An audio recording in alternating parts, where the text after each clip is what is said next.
Have you ever wondered what was hidden behind the good-natured facade of a medieval tavern?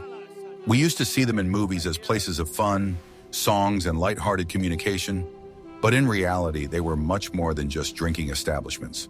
They stavljali sobой were complex social, economic, and cultural nodes that played a central role in the daily life of medieval England.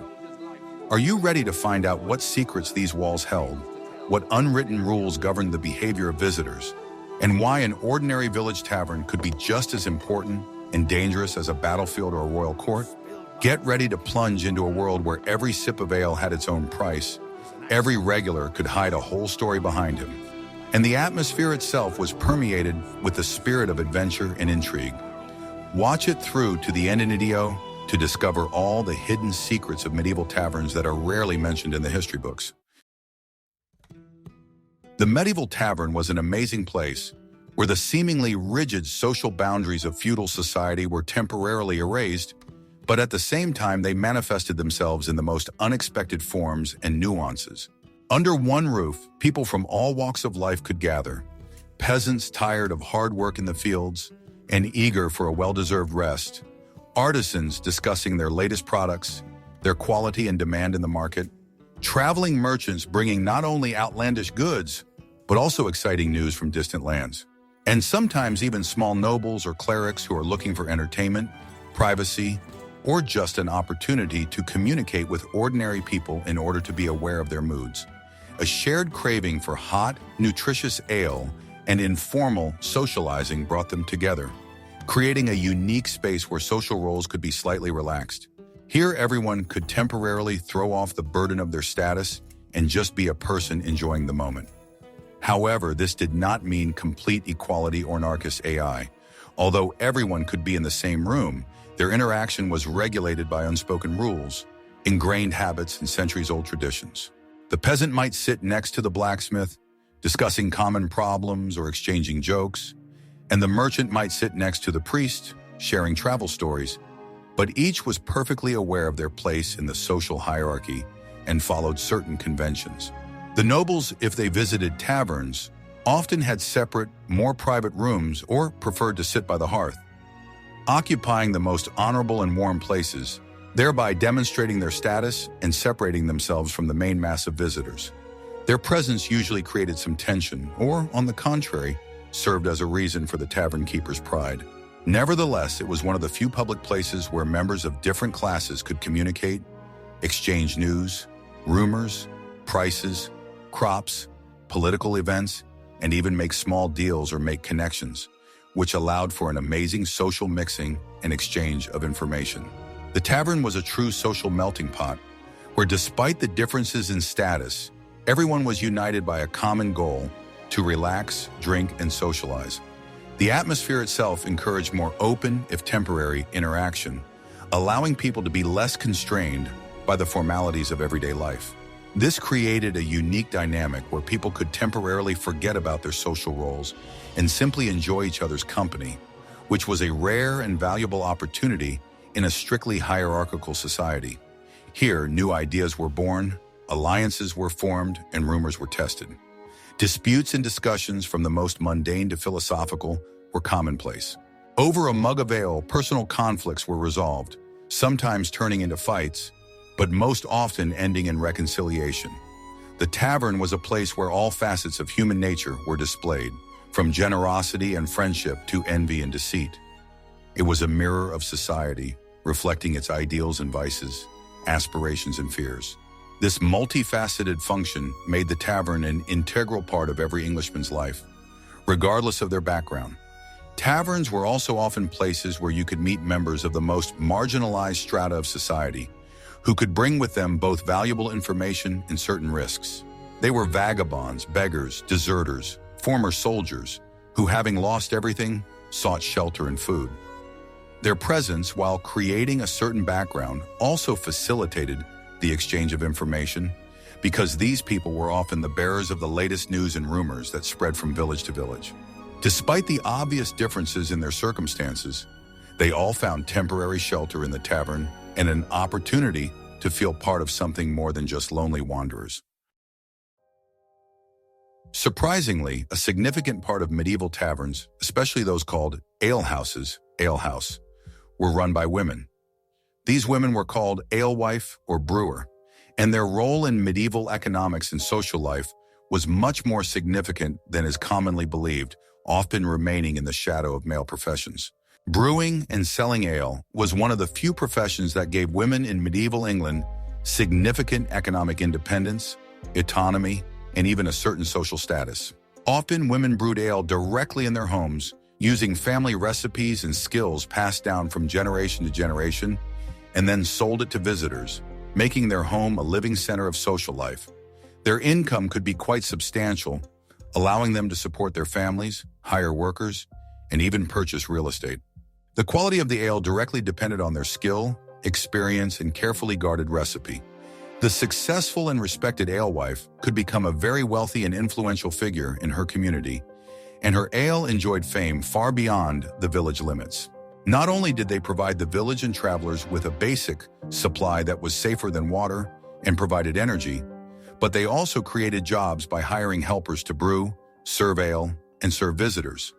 Often they also offered simple food, providing a comprehensive service to their customers.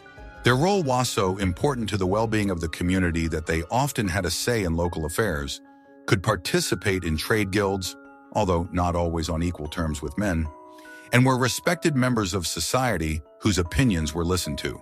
Alewife wasn't just a hostess. She was an accomplished entrepreneur, a skilled manager, a skilled brewer, a skilled marketer through reputation and quality, and a social center around which many people's lives revolved. Her ability to manage business, maintain order, resolve conflicts between customers, manage finances, and brew a delicious and stable ale that was in demand was the key to flourishing not only her own business, but the entire community. She was a kind of social core that was turned to for advice, news, or just for comfort. This is a prime example of how even in a patriarchal and seemingly restricted society, women were able to find their way to success, influence, and personal freedom by using their skills, enterprise, intuition, and of course, their talent for brewing. Their stories often remain untold, but they were the engines of many aspects of everyday life in the medieval town and village. Their job required not only physical stamina to brew large volumes of ale, but also sharp business skills to manage inventory, record sales, and interact with malt and firewood suppliers. Competition among brewers was fierce, so Alewife had to constantly monitor the quality of its product and maintain a good reputation. She would have to be someone with a strong personality, able to keep order in a noisy tavern and settle conflicts. Its economic success often depended on its ability to build trusting relationships with customers who became regular visitors. Thus, Alewife was not just a craftsman, but a multifaceted individual whose activities were closely interwoven into the fabric of medieval society, providing her with not only a livelihood, but also a significant degree of personal autonomy and respect. But how did these women who had such power and independence deal with the constant and often unexpected quality checks on their ale by state or local officials, such as Elkaners, and whether these checks were not hidden by deeper, possibly corrupt schemes that could undermine their thriving businesses and deprive them of the best quality of their ale? With so much hard-won independence? If you want to know the answer to this question, watch this video to the end. Taverns often served as unofficial but extremely important headquarters and regular meeting places for craft and merchant guilds. These guilds, which united bakers, blacksmiths, weavers, shoemakers, masons, goldsmiths, and many other craftsmen, were the cornerstone of the medieval city's economy and social structure. Guild members gathered here to discuss pressing business issues, hold monthly or weekly meetings, and make important decisions about prices, quality standards, and training for new generations. It also hosted the reception of new apprentices and apprentices, as well as the celebration of their professional and religious holidays. It was a place where senior craftsmen passed on their invaluable experience to young apprentices. Important trade agreements were made, new technologies and innovations in the craft were discussed, and internal disputes and conflicts between guild members were also resolved, often without the involvement of external courts. Guilds played a huge role in the medieval economy, controlling the quality of products, setting fair prices, regulating working conditions, and providing social protection to their members. The tavern, with its informal and welcoming atmosphere, was an ideal place to maintain these professional and social ties, promoting corporate spirit and mutual assistance. It provided a comfortable, confidential, and informal space for these purposes, where people could relax after a day's work and communicate outside the strict confines of the workshop or official institutions, thus facilitating a more open dialogue.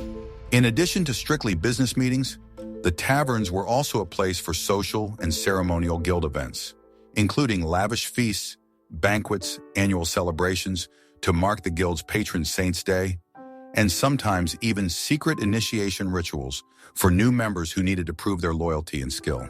These events helped to strengthen the brotherhood, solidarity, and mutual assistance among the guild members, creating a strong sense of community and belonging to a single professional community.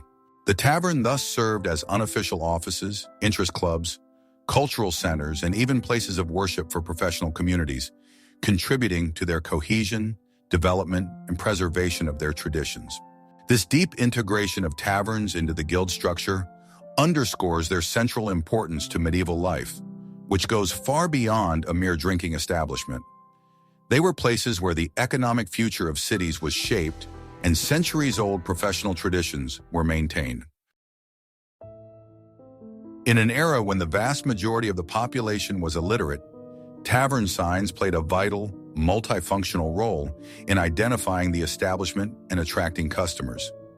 These signs were much more than just pointers. They were visual statements about the tavern's identity, reputation, and, in some cases, even its specialty.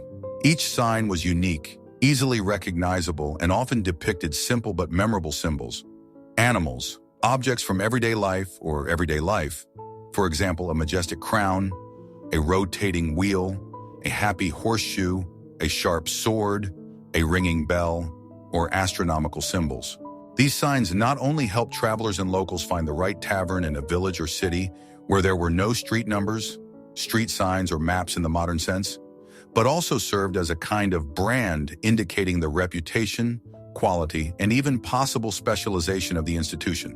For example, the Sword and Knife Tavern might be known for its meat dishes, and the Golden Fleece might be known for its proximity to wool fairs.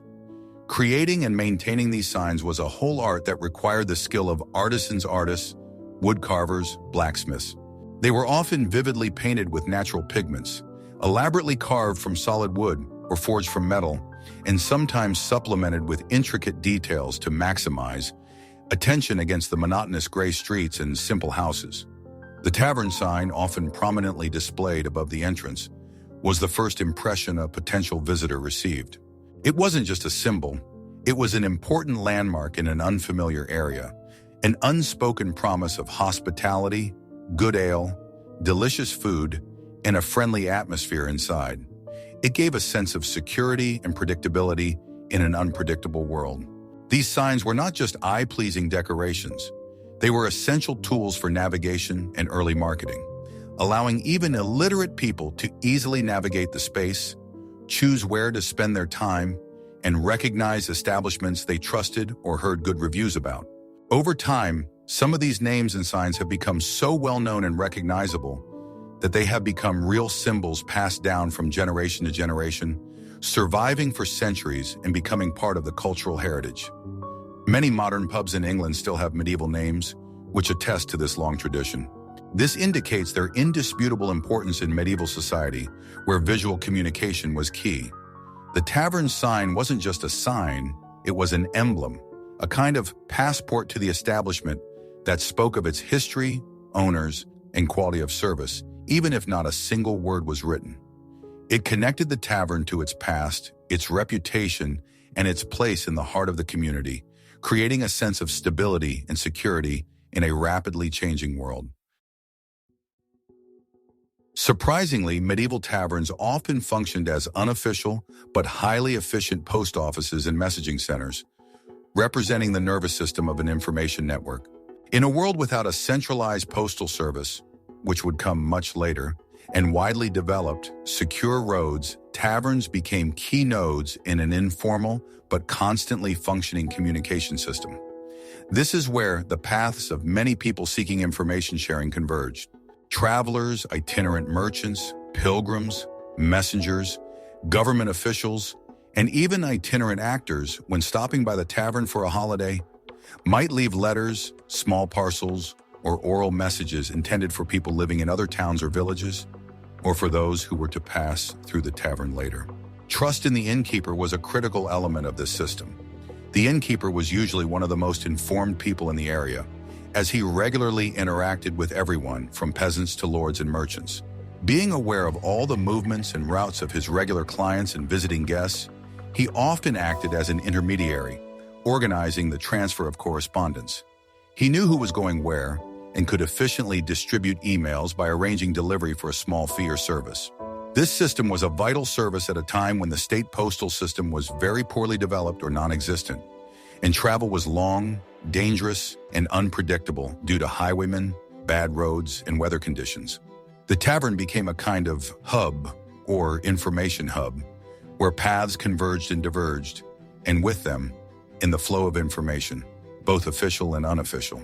The ability to send or receive messages through the tavern greatly facilitated business and personal communication between remote communities, allowing them to maintain trade contacts, family ties, and even distribute royal decrees, important news about wars, epidemics, or changes in laws.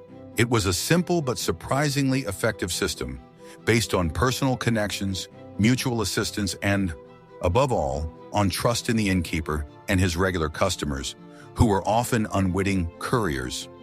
This system demonstrates the ingenuity of medieval society in solving everyday problems and using available social resources and networks. Taverns, therefore, performed a crucial function that today is entirely on the shoulders of postal services and telecommunications companies, being vital arteries for the circulation of information in the medieval world. In addition, innkeepers often kept unofficial registers of important events, rumors, and routes, storing this information in their minds, making them live databases. They knew who was going, where they were going, and why, and they could predict when new news would arrive or when a long-awaited email might be sent.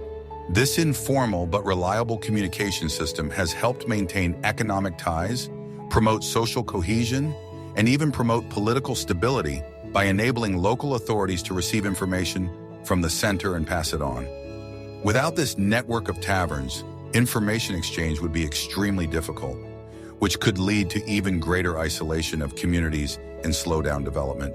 The quality of ale was a matter of paramount importance in medieval England because this drink formed the basis of the diet of the majority of the population, being a safer alternative to water. To ensure the proper quality of ale and prevent fraud on the part of unscrupulous brewers or innkeepers, there was a special and rather funny position: ale conner, or literally, ale taster. These officials, appointed by local authorities, such as the city council or brewers' guilds, were responsible for regularly checking the quality, strength, and price of ale sold in taverns and markets. Their work ethic was critical to maintaining trust between sellers and buyers. The methods of checking ale conners were very unusual and sometimes even eccentric by modern standards, but at that time they were considered quite reliable. One of the most well-known and colorful ways to check was to spill a little ale on a wooden bench, or sometimes on his own specially designed leather trousers, and then sit down on this place. If his pants stuck to the bench or to his skin, it meant that the ale was strong enough, contained enough sugar, and was of good quality. If the pants didn't stick or didn't stick well, the ale was considered weak, watered down, or of poor quality. This stickiness test was very revealing, as the sugar and alcohol content directly affected the stickiness of the drink.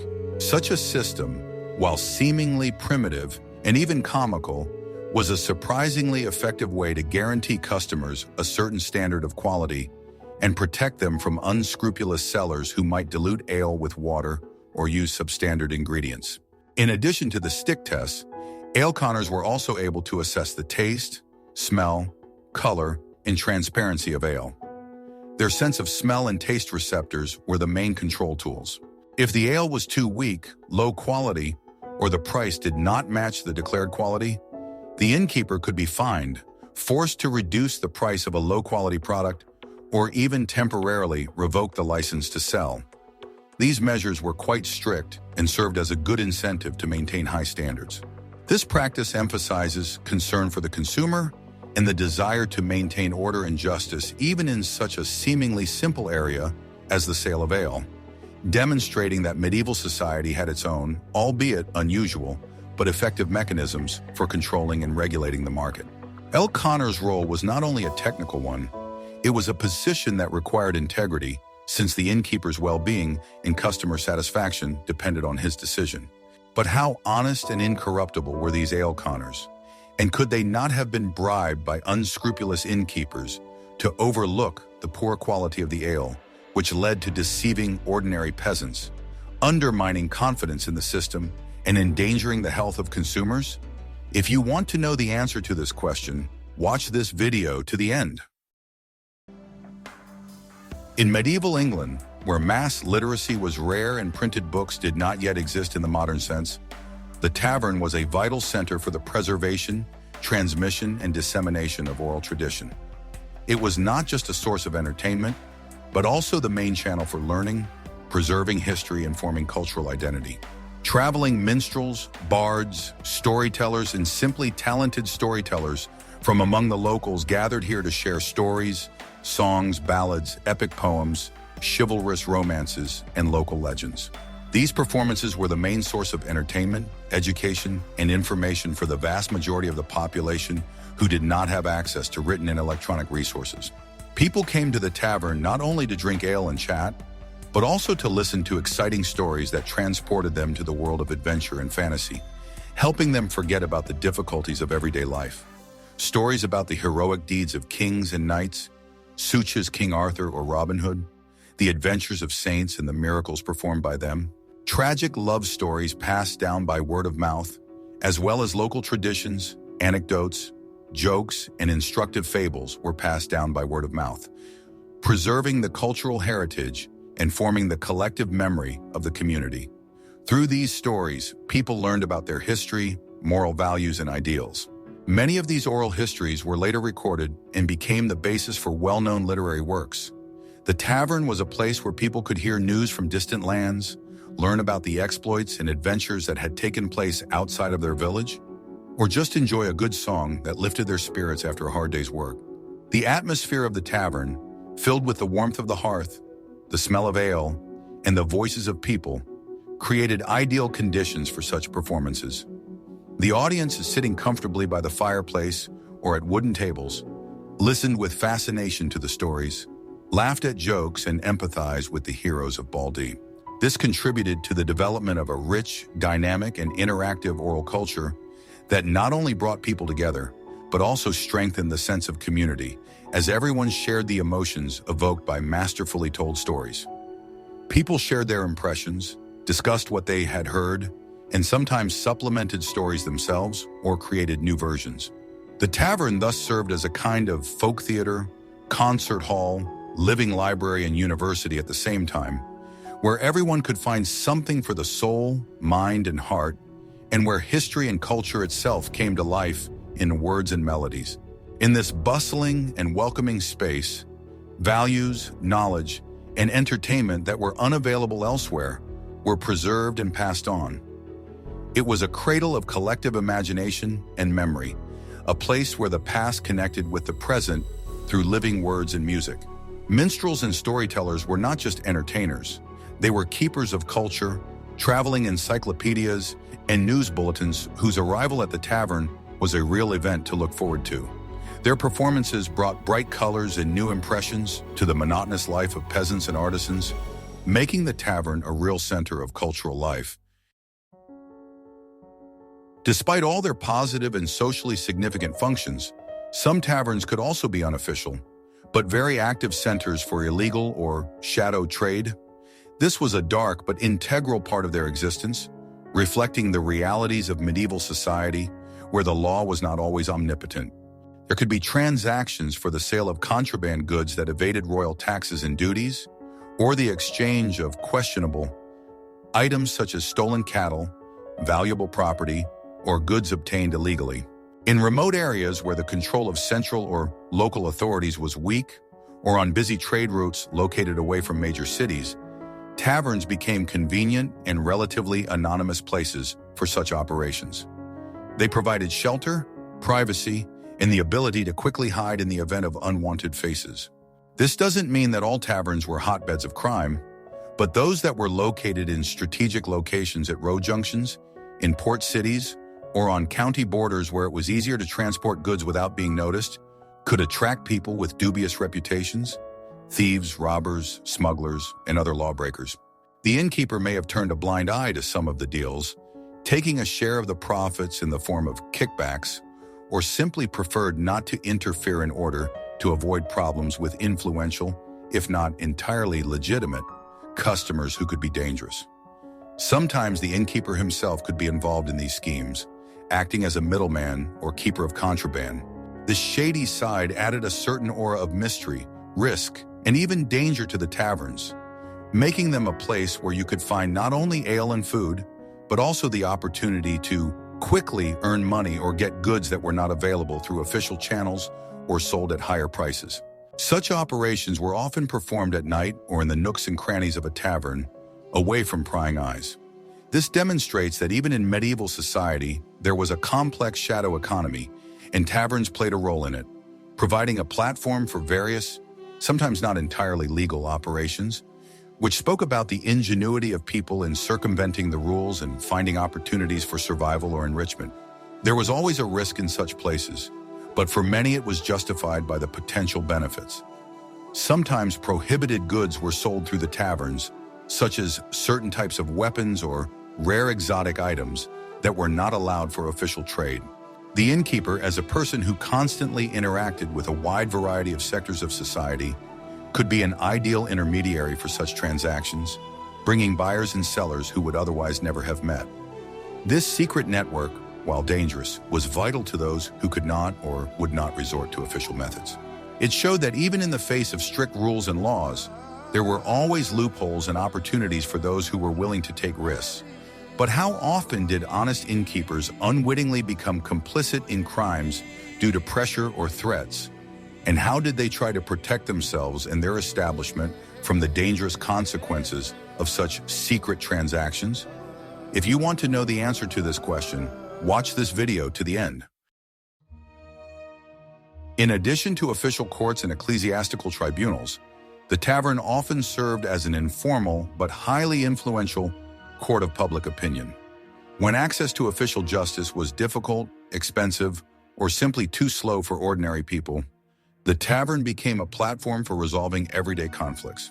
Here, over a tankard of ale, in the course of lively conversations, heated conversations and public discussions, conflicts between neighbors, disputes about the boundaries of land plots, unpaid debts, petty theft, personal grievances, or even slander were discussed and sorted out. Often it was here, under the pressure of the public and the authority of respected members of the community, that compromise decisions were made, and public condemnation or approval had a huge weight, sometimes more significant than the decision of an official judge. Respected community members, village elders, experienced artisans, or simply people with authority and life experience sitting in the tavern could act as intermediaries and arbitrators in such disputes, and their opinions and decisions were often taken as final. Their authority was based on trust, wisdom, and knowledge of local customs. This was a form of people's justice, where issues were resolved on the basis of common sense, generally accepted norms of morality and justice, and not only according to the letter of the law.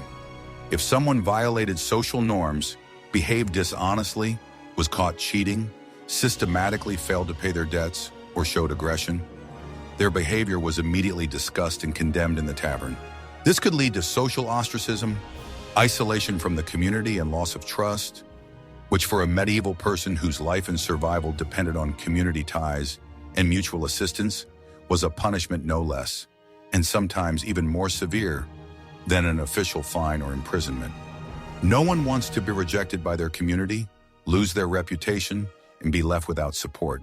The tavern was a place where moral principles and ethical norms were formed and maintained, where justice, although not according to the letter of the law, but according to conscience and social concepts, often found its embodiment.